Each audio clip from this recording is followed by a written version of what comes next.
tua srai đã rõ sạchរបស់យើងសំដែងដោយ Rui Sido ដោយសាររឿងមួយហ្នឹងគឺយើងពីតួស្រីរបស់យើងគឺជាតារា model ដោយមានវិជ្ជាប្រិយម្នាក់ខុសពីអាតួប្រុសរបស់យើងត្រឹមតែជាជំនួយការកាមេរ៉ាមែនទេហើយតែងតែត្រូវមេវាស្ដីបន្ទោសឲ្យជាញឹកជាញាប់ព្រោះថាកាមេរ៉ាមែនអីមិនដែលហ៊ាននិយាយជាមួយ model បែបថាមើលមុខចំអីចឹងណាព្រោះគ្នាវាអៀនឲ្យអៀនយ៉ាងម៉េចបើតួស្រីយើងសម្រស់ស្រស់ស្អាតយ៉ាងហ្នឹងអីចឹងណាហើយតួស្រីរបស់យើងក៏ថាកុំបាច់អៀនខ្មាស់អីធ្វើការជុំគ្នាអីចឹងទៅហ្នឹងហើយរួចហើយបន្ទាប់ទៅពីការងារហើយទម្លាប់របស់ស្រុកគេហ្នឹងគឺមកក្រេបតិចក្រេបបន្ទួចជាទូទៅអីចឹងទៅដល់ទៅពេលដាក់រៀងធ្ងន់ដែរតួស្រីរបស់យើងក៏មានការត្រឡប់ទៅផ្ទះវិញមិនរួចហើយក៏ស្ដាយដែរទៅផ្ទះមិនរួចសួរតែជូនទៅផ្ទះអត់ទេ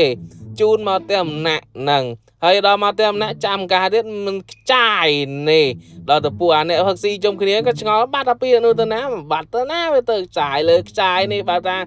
អូយមិនឲ្យខកចិត្តខកអំណងតែម្ដងតួស្រីយើងនេះបែបថាទល់ភ្លឺរបស់គេអីចឹងទៅដល់ទៅពេលព្រឹកឡើងហ្នឹងគឺបែបថាស្រស់ស្រាយញញឹមពេលព្រឹកហើយក៏មិនបាច់ឆ្ងល់ដែរងាកក្រឡេកភ្នែកមកមើលមុខចំខ្ចាយលើខ្ចាយកាត់ព្រឹកហ្នឹងតែម្ដងញាក់សាច់របស់គេអសបស្វាលើទៅលើឡើងជាលេកូកុំភ្លេចទៅសើចមើលធានាឲ្យថាតួស្រីរបស់យើងអេមសាហាវហើយបើចូលចិត្តក៏កុំភ្លេចចុច like ចុច follow ផងស្អាតរបស់គេហ្មង